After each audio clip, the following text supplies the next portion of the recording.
गणेश उपासनेत चतुर्थी तिथीला खूप महत्त्व आहे आणि हीच चतुर्थी जर मंगळवारी आली तर तिला अनन्यसाधारण असे महत्त्व येते। मंगळवारी येणाऱ्या चतुर्थीला अंगारिका चतुर्थी असे म्हटले जाते। मंगल ग्रहाशी संबंधित त्या दिवशी केलेली श्री गणेशाची पूजा संकट निवारण, कर्जमुक्ती, आरोग्यलाभ त्याचबरोबर कार्यसिद्धीस हितकारक असल्याची धार्मिक श्रद्धा आहे। या दिवशी भक्त श्री गणेशासाठी व्रत उपवास करतात। हा दिवस अंगारकी संकष्टी चतुर्थी म्हणूनही प्रसिद्ध आहे। महाराष्ट्रात गणेशभक्तांकडून हा उपवास विशेष श्रद्धेने पाळला जातो आणि गणेश मंदिरांमध्ये या दिवशी विशेष पूजा अर्चा केली जाते। अंगारकी चतुर्थीचे महत्त्व। अंगारकी चतुर्थीचे महत्त्व गणेश पुराण आणि स्मृती कौस्तुभ यांसारख्या वैदिक ग्रंथांमध्ये सांगितले आहे। अंगारकी चतुर्थी हा मोक्षदायक दिवस मानला जातो। या दिवशी भगवान श्री गणेशाची उपासना केल्यास भक्तांच्या मनोकामना पूर्ण होतात। गणेशासाठी उपवास केल्याने जीवनातील सर्व अडचणी दूर होतात आणि समाधानकारक जीवनाचे आशीर्वाद प्राप्त होतात। बुद्धी, विवेक आणि समृद्धीचे अधिपती असलेल्या श्री गणेशाची या दिवशी विशेष पूजा करून सुख, समृद्धीचे आशीर्वाद मागितले जातात। कधी कोणत्या दिवशी अंगारकी चतुर्थी? साधारणपणे 6 महिन्यातून एकदा चतुर्थी येते, पण 2026 ह्या वर्षात ग्रह, नक्षत्रांच्या विशेष स्थितीमुळे 3 वेळा हा योग येत आहे।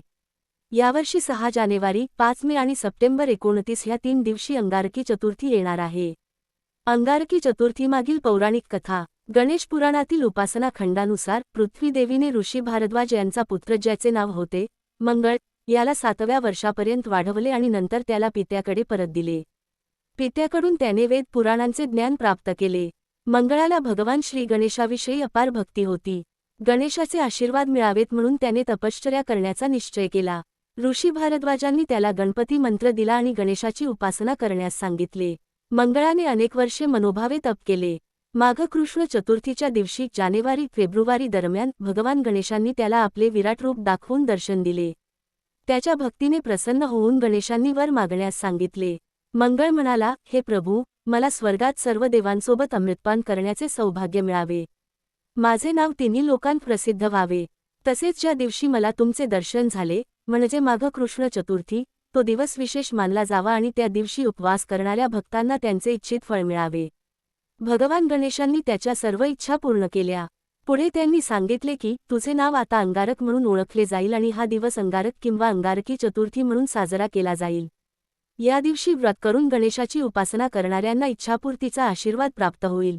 अंगारकी चतुर्थीचे व्रत आणि विधी। या दिवशी गणेश भक्त पहाटे लवकर स्नान करून श्री गणेशाची विशेष पूजा करतात। गणरायाला त्याचा आवडता नैवेद्य मोदक अर्पण केला जातो। गणेशाची मूर्ती किंवा चित्र फुलांनी सजवून आरती केली जाते। अंगारकी चतुर्थीच्या दिवशी सूर्योदयापासून चंद्रोदयापर्यंत पूर्ण उपवास केला जातो। चंद्रदर्शनानंतर उपवास सोडला जातो। या दिवशी चंद्रदेवाचीही पूजा केली जाते।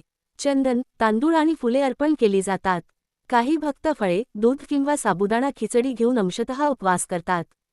चंद्रोदयापूर्वी गणपती अथर्वशीर्ष यासारखे वैदिक स्तोत्र पठण